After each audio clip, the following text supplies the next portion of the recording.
flavor of what it is to be in St. Pete, a haven of small and local businesses. It also features some of our other murals throughout our city and invites you to go and see those as well. St. Pete is home to many small businesses, and we thought it was very important to add those businesses and that flavor and flair to the Pier experience. Overhead, and you can see the shadows cast, is a solar array of panels that provides energy to the Pier and is one of the many ways that we have been able to be energy efficient. Other sustainable features at the Pier include eco-trams and charging stations, new breakwaters that mitigate erosion and protect seagrass beds, a coastal thicket that is fertilizer free, and our playground is constructed of all natural materials. This marketplace has been one of the biggest hits of the Pier. On any given day of the weekend, you can see it crowded with people excited to take a piece of the Pier at home with them. And once you're here, there is no better way than to do that. And I think I'm going to be turning it over now to one of our most exciting stops along the many points of discovery at the St. Pete Pier, artist Janet Eckelman. But before that, make sure that you keep an eye out for some of the small red pelicans that are also a part of the installation that you saw at the very front, Myth, Red Pelican by Nathan Mabry. Thank you so much, Deputy Mayor. And something I forgot to mention as we kind of kicked things off was the media mailer box that you all received with different products kind of coinciding with most of our stops along the way. So as Deputy Mayor mentioned, the marketplace has 17 different vendors who I believe will be changing throughout each year. Deputy Mayor, that's correct. This is a yearly lease. Is that right? That's right. Yes. Okay, so that there will be fresh new vendors throughout the year, but you'll find 2 items in your box, one from the Merchant, a St. Peter's bar, and the other is some cashew brittle. The Merchant's actually a brick and mortar shop along Central Avenue in downtown St. Pete, but they have a space at the marketplace as well, where they have local finds for both in the Merchant shop on Central and at the Pier. And the cashew brittle is one of the only locations you can get her things is at the marketplace. And the marketplace is activated, correct, on Friday, Saturday, and Sunday. That's right. Yes, it's a weekend marketplace. Absolutely. Okay, wonderful. Well, if anyone has any questions about the marketplace, we can certainly answer those at the end. But like Deputy Mayor mentioned, our next speaker is world-renowned artist Janet Eckelman, who has been featured on Oprah's list of 50 things that make you say, wow. Her newest permanent work of art is The Bending Arc at the Pier. So Janet, I'll let you take it away. Okay. You should mention what number we were on the list. Number 1, I'll do that for you. Well, I'm very excited to share with you my newest and largest permanent commission. Those of you who cover travel may know my work around the world, in Portugal, in Korea, in Canada, and around the United States at SFO International Airport and the Sunset Strip, North Carolina, Philadelphia, Seattle. But this is the most exciting new work.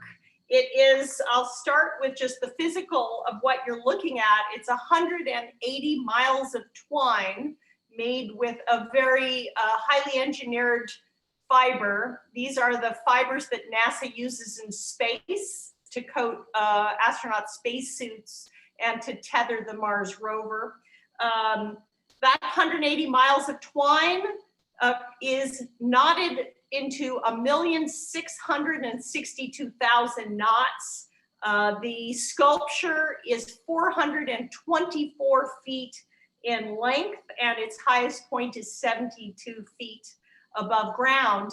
It is engineered to withstand 150 miles per hour of wind. And incidentally, that's the same threshold that the skyscrapers have to meet for building code.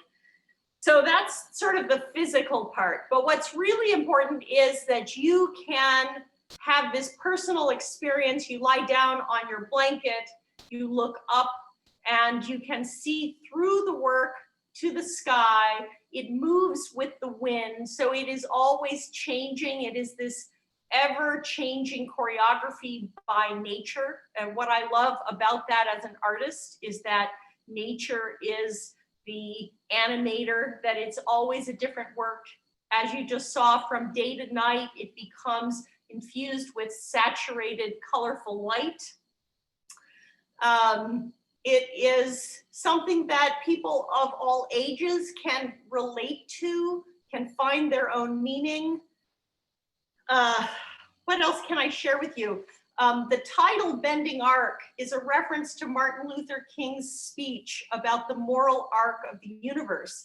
And that is because of the welcoming, inclusive intention of this park and my discovery that it rests on an important civil rights movement site where peaceful demonstration led to a lawsuit all the way to the US Supreme Court. And it was the ruling that integrated municipal beaches and pools all around the United States for everyone. I'm keeping it short today. And I wanted to tell you, if you want more information, we have high resolution professional photos that we can offer you. You can have an additional interview with me, and I could share some of the story of how I began sculpting with a material as humble as fishing net, mostly because as a painter, my paints had gone missing when I was giving exhibitions overseas, and I was forced to work with what was there. So it's kind of a story of working within constraints, which really speaks to the pandemic. There's a TED Talk where I tell that story in depth, which I can point you to, or our website. The TED Talk is called Taking Imagination Seriously. You're welcome to link to that if you're doing online work. It has more than 2 million views. And at the end, I'll be open to answering questions. Also, if any of you are writing, the Smithsonian in Washington, DC has also simultaneously opened an installation of my work at the American Art Museum, so you can invite them to St. Petersburg, but if they are in the Washington, DC area, they can still see the work. I think that's it. Thank you so much, Janet. That was wonderful. I have one really quick question that you didn't cover just yet, but in terms of the color, when it's not lit up, where did the inspiration come from for the sculpture? I know it's in the blues, but I'm just curious where that came from. So the initial sculpture was slated to be in a different location, and at that point it was the beach where Mayor Kreisman showed those photographs of the 100 years ago or the 1950s where there were these blue and white beach umbrellas. And so the first idea was to play on that playful history of leisure, which is still evident within the sculpture. And I was also looking at the barnacles that live underneath the pier and grouping these umbrellas like a clump of barnacles. And then when I learned about this civil rights history, I began to think about creating an arc with these components. So all the different layers of the history of this pier are all wedded together, knotted together in this network of interconnectedness. And I would add that part of the meaning of the work, if you look at it, you see that it is interconnected, that as the wind hits one part of the sculpture, every other part is affected and is always in flux together. And I think that this moment in the pandemic, that's a message that we understand and feel ever more intensely. And I guess the last thing for those who are from, I know you have some people writing family-oriented magazines, that the work is accessible at different levels and that any age can interact and find meaning in it. And as an artist, I consider the work completed by the viewer or the visitor. So each person comes with their own background, their own story, their own history, and they find in it a meaning that speaks to their own life. So that is part of my philosophy of this art. It is always changing, and it is always in flux wherever you decide to put your beach blanket down and look up and notice the changing patterns of wind. That's wonderful. Thank you so much, Janet. And we did forget to mention that you are also a Tampa Bay native and grew up very close to where the pier sits today. So having you come back and bring your latest permanent work of art to the pier is just incredible. And you mentioned the family friendliness to the piece of art. Also something to note is the activation underneath this space. Right now, it is a pumpkin patch. And I know that there will be many other different activations taking place underneath the incredible piece of art. So thank you so much, Janet. We are going to jump over to Jenna Rogers, who is a local mom and also handles public relations, like I mentioned, for the pier and for the Tampa Bay Watch Discovery Center. So she'll be able to talk you through some of the different family-friendly aspects of the Pier Center. Thank you, Mackenzie. And that's really hard to follow. Amazing intro by Janet Eckelman. It looks like we're headed over to the Glazer Family Playground. And this was designed by a really innovative company called Earthscape. And let me tell you, they have it all figured out. They designed these really unique natural all-wood playgrounds, and they're meant to really challenge and build confidence in the children.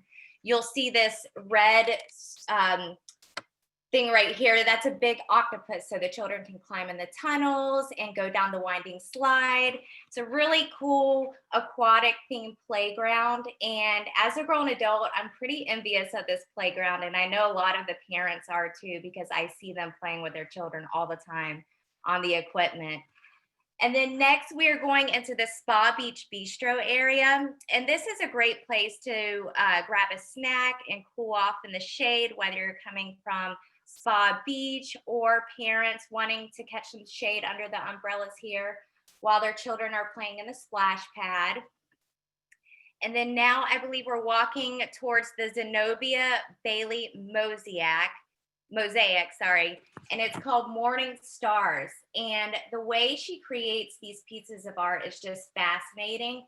She first starts by crocheting these fibers onto a huge mandala, and then they are digitally transformed into really colorful, vibrant tiles.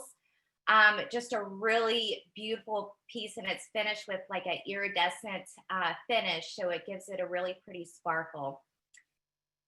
Next, we are headed towards the splash pad, and I believe this is where your beach towel will come in play. That was included in the mailers. This is just a great place for families to come and relax. It has big and small vertical water jets that light up at night, which look really cool in the dark. And then this is Spa Beach, where families can swim and play beach volleyball. We also have a lot of kayakers who can launch right there if they want to explore the waterfront.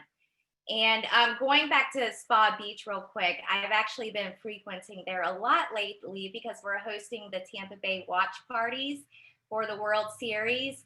And we've been getting a lot of local media attention around this because of how socially distanced and safe we're keeping it. Every family or group of friends is sectioned off into these little pods so they can enjoy the game and also feel safe while they're watching. And then this is the Tilted Lawn, which is another Instagrammable moment. I see a lot of people reenacting the Titanic scene where they're at the edge of the ship. We see a lot of those photos on Instagram because you're overlooking the waterfront and it kind of goes up to a little point. So, and then this is the Spa Beach area. So really cool little area right here for families to enjoy. Thanks so much, Jenna. Yes, all three of these spaces are super fun. It's the center of the pier, and I know there's been a few different activations, like you mentioned, the Rays Watch Party. We are on game number 6 tonight. So cross your fingers, everybody. But some of the really unique aspects that are still in the works include being able to rent kayaks and paddle boards from the beach. Is that right, Jenna? Yes. Okay, and I think that's coming in the coming months. But It's whether coming. you have a kayak, we often see people coming up on the beach with their kayaks. You'll soon be able to participate if you don't have your own. But we will go ahead. Thank you so much, Jenna. That was wonderful. We're going to go ahead and move on to Doc Ford's. This is an incredible family-owned restaurant concept, and I'll let Joe kind of give you a walkthrough with how this came to life, the background of Doc Ford's, and he'll probably get your mouth watering with the Yucatan. Yeah, hey guys, and thanks for having us, Mackenzie. So we're Doc Ford's. We have this is the 4th Doc Ford's at the St. Pete Pier. Super excited to be here. I think the mayor touched on it a little bit earlier. The pier is not just a pier, it's an entire district. You can spend a whole day, a whole weekend here. And we're one of the restaurants here, and we're just through the roof to be a part of this great development. So with that said, Doc Ford is a family friendly restaurant. We have full kids menu. A little bit of background about the name. Doc Ford is a character in a series of books written by an author named Randy Wayne White. He's actually New York Times best-selling list. And Doc Ford is he's like he's an ex-CIA turned marine biologist who, he can't quite stay away from trouble. So it's real mysterious, and it's action-packed, and it keeps you on the edge of your seat, that's for sure. So and the inside, as you can see right now, it's 180 degrees of floor to ceiling windows, tons of natural light, a lot of outdoor space. Almost half of our seating is outdoors. So it's a super exciting place to be. We have views of the downtown space. We have views of the pier head. We're right here on the seawall. And I believe they're also putting in some boat docks right out there out front. And actually, right here's the Yucatan shrimp, which he's pointing at. That's our signature dish. And I believe, from my understanding, you guys received a bottle of that. So I will say, play around with it. Make sure you use the butter. If you're meal prepping or anything like that, you might want to use this on your cheat day. It does need a lot of butter and also lime, but it's delicious. It's been written up in the New York Times, and it's something we're really proud of. So we have, like I said, this is our 4th location. That's a 470 gallon saltwater fish tank that we're really proud of, and it was a lot of fun getting that put together. And there's the main bar. We have this is our 4th location. Our first one was in Sanibel in 2003. That's kind of the flagship location. And we opened one up in Fort Myers Beach as a 2nd location. A 3rd location is on Captiva Island, right at the gate of South Seas Island Resort. So that's a little background about Doc Ford's. It's kind of neat. The stories in the books, and they're all fictional, but they're based off of real locations here in Southwest Florida, specifically the Sanibel Captiva area. So you'll be reading them. Like I said, they're fictional books, but he'll be talking about actual bays and beaches and areas that are real. So if you're familiar with the area, you'll be reading it, and you'll notice location that he speaks of, and then it kind of ties it all together. It's really cool little background to the restaurants. So St. Pete, we do live music here every night, 6 o'clock. It's a lot of fun outside. You can see it's a great ambiance. It's really exciting to be part of the St. Pete Pier, and hope to see you guys there soon. Thanks so much, Joe. I know my first time having the Yucatan shrimp, I dreamt about it for months afterwards. It is unlike anything I've ever had before. And so we are so hopeful that you'll be able to come join us and try the Yucatan shrimp at Doc Ford's. It's such a great environment there. The outside space is awesome. I love the live music every night. So thank you so much, Joe. It's what's so unique is that it's a family-owned business. I know that was something very important to the city when determining what restaurants and what vendors they would use at the pier. So Although it's your fourth spot, it is still family owned and operated by your family, correct, Joe? Correct. Yes. Yep. It's my family, then another partner, Mark Marinello, and then Randy, the author, of course. Awesome. And you can purchase the books when you are at the restaurant. The front shop has all different types of sauces, all of the books. So for anyone that wants to dive into some of reading these novels, those are available as well. Thank you so much, Joe. And Thanks, we are guys. going to head on over to Tampa Bay Watch Discovery Center. Sorry, a mouthful. We'll let Dwayne give you a tour and background into this space. It's a really unique spot at the pier. Well, thanks, Mackenzie. Good to meet you all. So, before these shrimp end up on the plate at Dock Forge, they start out in the water, and a lot of those in the Tampa Bay area. So that's our territory. I'm with the Tampa Bay Watch Discovery Center, and we are a full service activity-based museum and aquarium located right here midpoint in the new St. Pete Pier. And so when you hop off, you start coming towards our wet classroom, and which actually you can see some of the pilings from the original $1 Million Pier that are still in the water.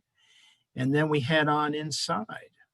And at the Discovery Center, we pretty much tell the story of the recovery and the ongoing preservation of Tampa Bay. The environment here, why it matters, what makes this estuary so different and so important. And we do that through a number of interactive exhibits. One you're looking at now is called Oysters at Work. And one of the programs we do actually works on integrating oysters and encouraging them to grow in the bay. And we do that because one oyster can naturally filter about 50 gallons of seawater a day. So it's really pretty phenomenal. We slide over and take a look at our multi-bay touch tank with some of our great staff. And that's Petunia. You can wave to Petunia. But we have a lot of species that are here that start out in a nursery and they migrate over to our large 1,800-gallon tank, which is our mangrove habitat. And so you actually get a sense of what life is like underneath of a mangrove. As snorkelers and divers, it gets hard to see those waters, but underneath here we have a number of different species, including snappers, spadefish, we have sheep's head fish in there. So a little bit easier to see them here than when you're under the water. One of the things that is fantastic about Tampa Bay and Florida is, everybody loves it. There's so much to love about being here. And that includes a number of different species. That includes invasive species as well, like the lionfish you just saw. And so our lionfish program is something we're very proud of. We do a number of programs on that, including Lionfish for Lunch, which is a dissection program that sounds gross, but is very cool. We're now out in the coastal thicket, which is this really zen-like garden. There's a number of these that are spread out around the pier. They have native plants and species that are here, including wax myrtles, sea oats, sable palms, and native grasses. It's a great place to just catch the view and see the skyline. And then we're back at our wet classroom. So this is where we do free outdoor programs throughout the year. We do things like sea trivia, ocean trivia with people when they're coming through. We do plankton programs out there that you just jump into as you're walking by in that amphitheater. And for those of you that have gotten your packages, you'll see that one of the species we talk about are the rays. And so when you're out in the wet classroom, you may see dolphins from there naturally. You'll see manatees, you'll see bonnethead sharks, and of course, the rays. And you've heard a lot of it today. We're pretty proud of our rays that are in the World Series. We have a little plush animal that went out to you to remind you of some of the things that you'll see when you're visiting us here at the pier. So look forward to welcoming you here next year. Thanks so much, Dwayne. I know we briefly saw the water bottle sculpture, but I was wondering if you could tell us a little bit more about that. That was inside the space. Yeah, so that is the 1 second wave of plastic, and it doesn't sound terribly sexy, but it is a three-dimensional sculpture of waves that is made out of 1,500 plastic water bottles. That's actually what we go through in the United States in 1 second. And the significance of that is that most of those bottles end up being broken down into microplastics that end up back in the waterways.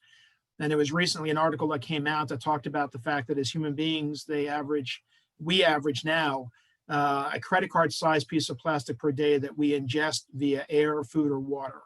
So there's really no escaping it. So being very cognizant of that is impactful for us and of course, future generations. One of the lessons we teach down at Tampa Bay Watch. Interesting. And then you did mention the original pilings. I've always thought that that was so cool that we kept some of those. That there's some background into why the reasoning as to why we kept those, correct? Yeah, one of the reasons that the pilings were kept was actually a number of species that are living and have grown on those. And so that's a program that we do with oyster reef balls, but you'll find oysters, you'll find sea urchins that are attached to that. You'll find barnacles attached to that. Those actually help clean the waters, but they also feed other marine life that's there.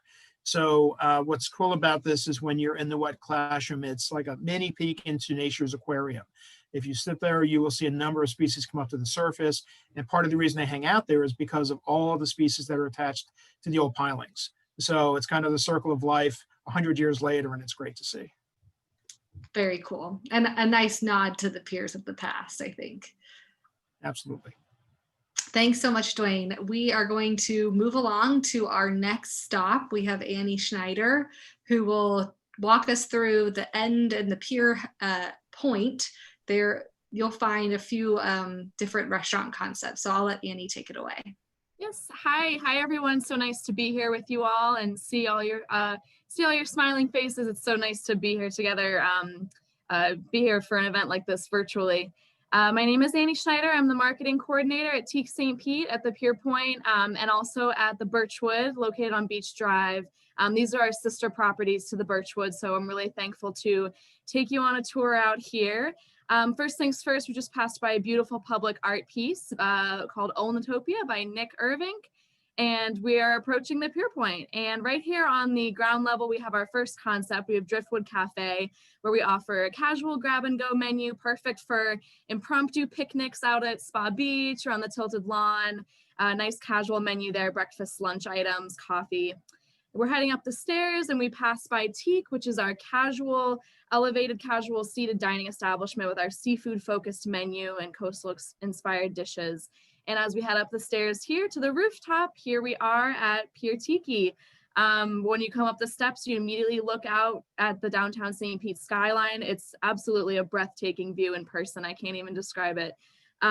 This view is also west facing, of course. And so if you come up and join us in the evenings, you have the most perfect sunset view in all of St. Pete. We have a delicious rum focused cocktail menu up here, as well as some great bar bites, shareable apps like wings and cocktail shrimp, small entrees like our grouper sandwich and black bean burger.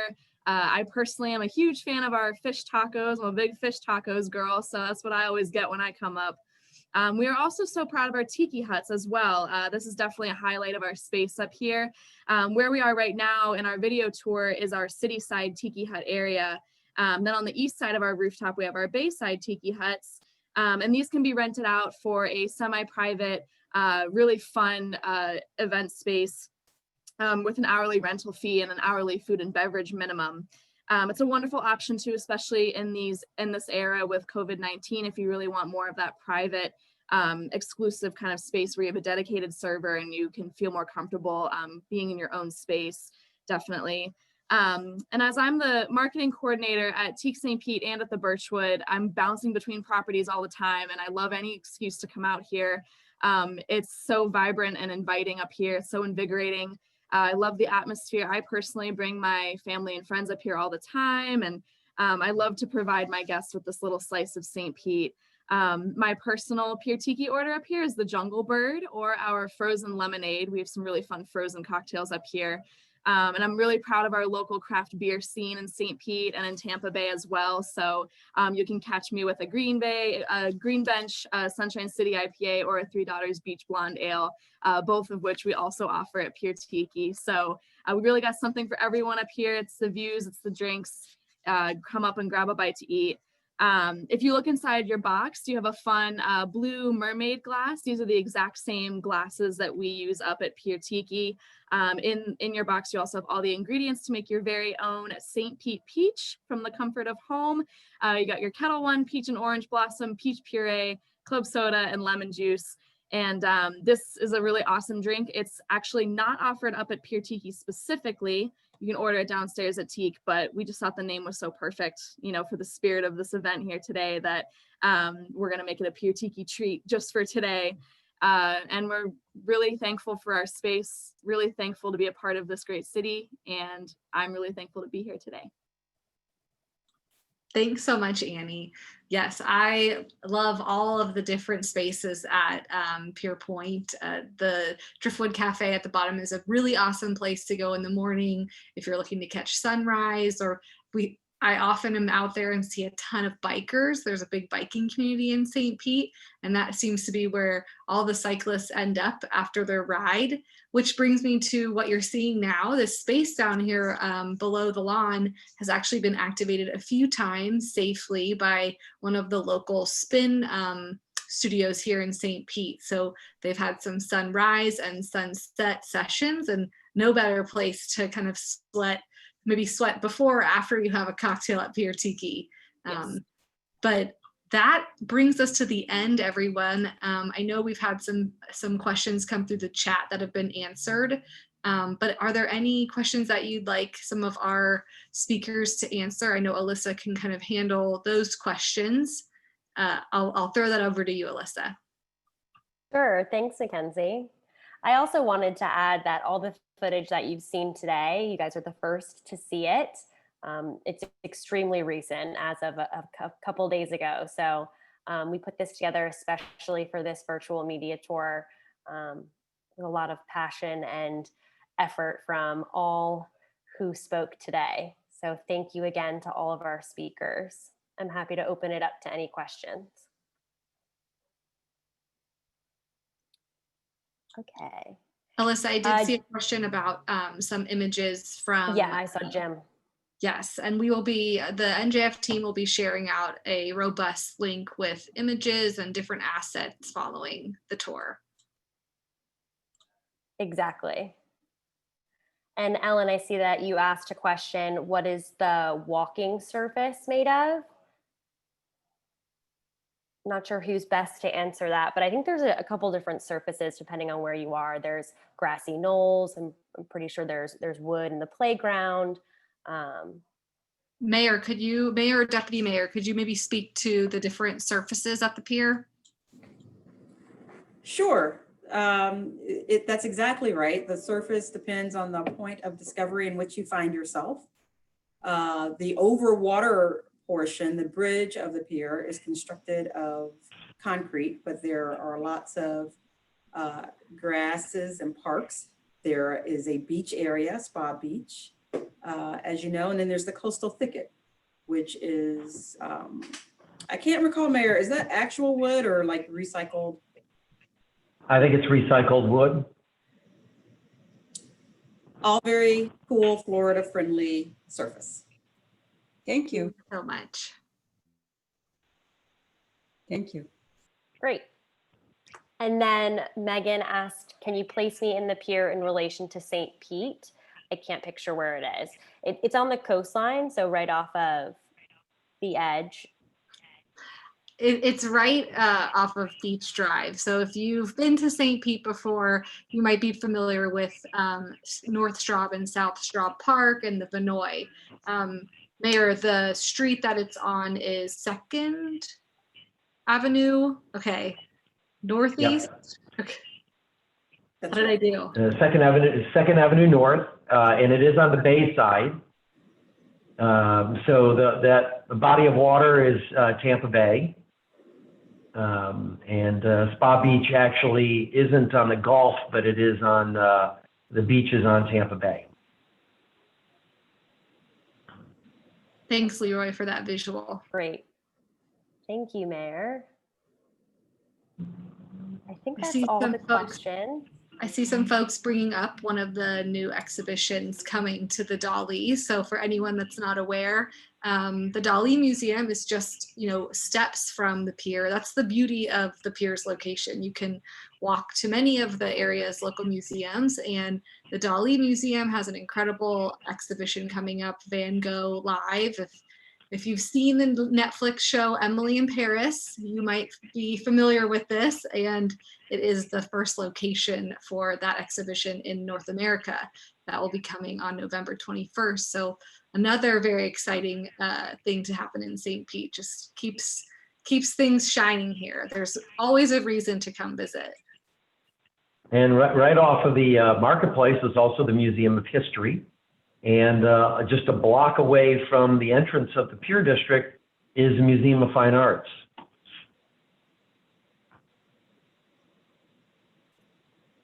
Awesome. I see a question about renting bikes. I think Mayor had mentioned in the beginning, we do have a bike share in St. Pete. Mayor, there are docking stations at the pier, is that correct?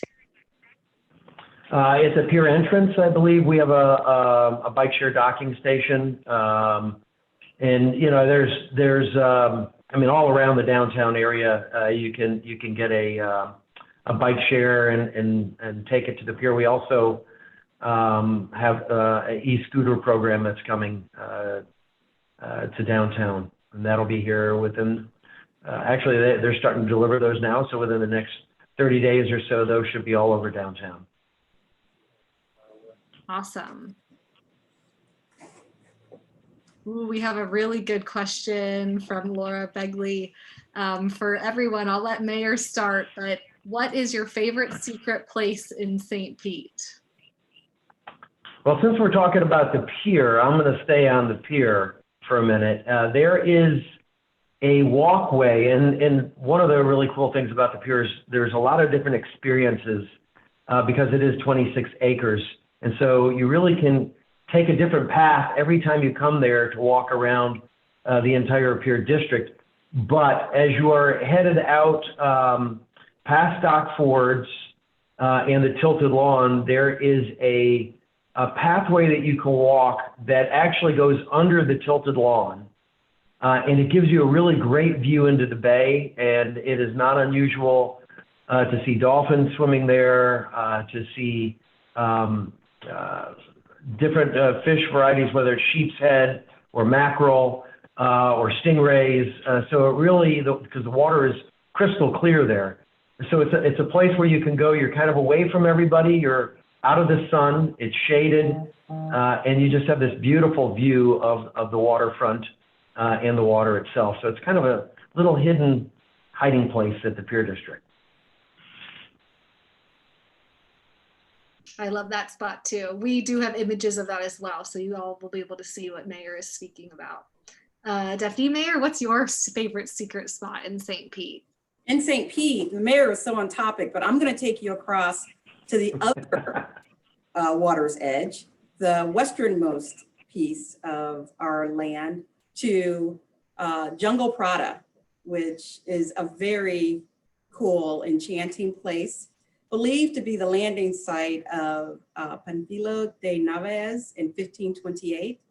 It includes very cool archaeological findings and an ostentation of peacocks and many other awesome exploration adventures. So that's one of my most favorite places and has a beautiful view of Boca Ciega Bay.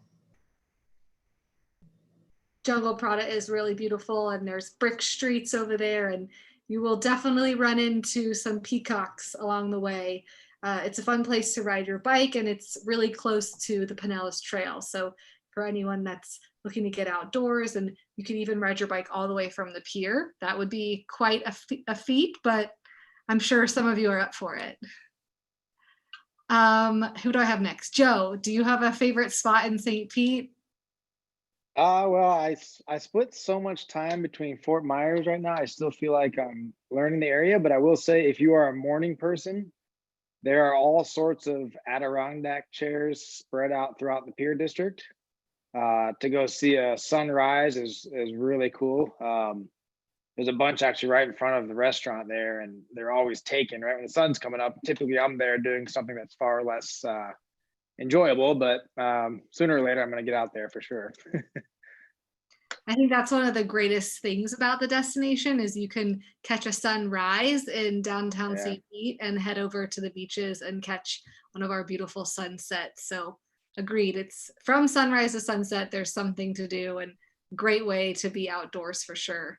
Janet, do you have a favorite spot in St. Pete? I mean, you grew up in the Tampa Bay area. You must have some hidden gem we might have not have heard of.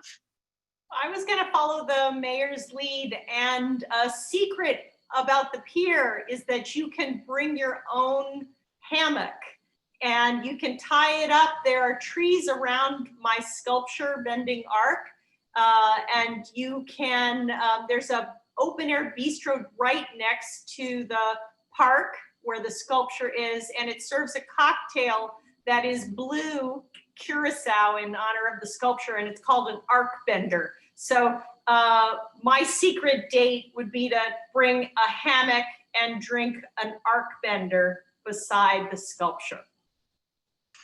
That is awesome. I have not heard about this drink, so it sounds like I need to make my way out there. Jenna, what about you? I must be really hungry because I thought of food. So after you go to Doc Ford's Antique, I really love Bodega on Central. They have the best Cuban food ever. Their lechon plate is amazing. I go there probably twice a week. They have really good Cubans. So that's my favorite little spot to go out and treat myself. That is certainly a must stop when you're in St. Pete for sure. Dwayne, you are next, and then we've got Annie. I need to add, I don't think if anybody mentioned this, that with the Pier District, there's actually a open container rule that allows you to buy a beverage at one of the restaurants or bars and then carry it around, an adult beverage carried around on the pier. So that makes for some lovely sunsets and some great sea watching. As the mayor mentioned, you can see lots of wonderful animals just by looking out over the bay. So that's a great spot. And if you're not going to travel with your adult beverage, you can head up to North Shore Park, which is just the walking distance from the pier. And it is just this gorgeous, peaceful, relaxing place where you see bicyclists and families enjoying themselves all day long. So great place to enjoy the view. Yes, there's an incredible amount of park systems in St. Pete, and the St. Pete Pier is just an addition to that. Annie, what about you? Oh, I could spend all day, all night talking about all my favorite spots in St. Pete. I grew up here as well, and so I have all kinds of memories in all kinds of parts of the city. But I've got to say, in general, I still love walking up and down Central Avenue, looking at all the art. There's amazing food on Central. The art scene is so vibrant and so much fun, and there's always something new to see when you're walking up and down Central. All the murals. I really love the "You Are My Sunshine" mural at the Warren Arts Center. It brightens my day whenever I see it. It reminds me of just how happy I am that I live here, and how anyone that comes to St. Pete, you really are in the Sunshine City. So that's my favorite spot. It's a great spot to take a picture. It's a great spot to ride your bike. Central Avenue, just up and down, you could do it all day, all night. Fun bars, fun restaurants, great food, young, happy. Yeah, I could be here all day talking about it. And that is a great segue to mention the city of St. Pete's, their moniker or Guinness Book of World Record holder. St. Pete is dubbed the Sunshine City. It holds the Guinness Book of World Records for most consecutive sunny days. The number is 768. So we certainly have our fair share of sunshine here. So thanks everyone for sharing your little tidbit. I think there was one more question. Did I miss Alyssa? Or did we catch up with everyone? Oh, yeah, I saw that Ralph had a question. Yes. He's asking if there are any current limits to the amount of people you can have on the pier area because of COVID. Mayor, do you want to take that one? Yeah, so the beauty of the Pier District is the fact that it is 26 acres. And so it's a really large space. It's really easy to maintain social distancing. And it's outside, and that's really important. We know that you're the most at risk when you're inside. In our indoor spaces, whether it's Doc Ford's or Teak, they keep an eye on social distancing. We have mandatory mask provisions here in Pinellas County and in St. Pete. So when you're not eating dinner or having a drink, If you're inside, you've got your mask on. So you can enjoy the Pier District and feel really safe in doing so. Thanks so much. And I think we've caught up. I know Jim's throwing some things in here. He's saying nobody's mentioned Gulfport yet, which we do love Gulfport as well. And it's a quick hop, skip, and a jump away from St. Pete. So definitely another fun place to check out. Also a great place to ride your bike to on the Pinellas Trail. I think that about covers all of the questions. Thank you all so much for joining us. The speakers, thank you for being here to showcase this incredible new venue in St. Pete. We are so proud of it and would love to have everybody come and experience it very soon when the time is right. So I think that about wraps up. It's 3:56. We're 4 minutes early. I hope you all can enjoy the St. Pete Peach this evening and think of the St. Pete Pier as you're doing it. Thank you. Thanks, everybody. Appreciate it. Thank Thanks. you. See See you guys. guys. Take Thanks. care. Go Rays. See you all. Okay. Thanks, guys.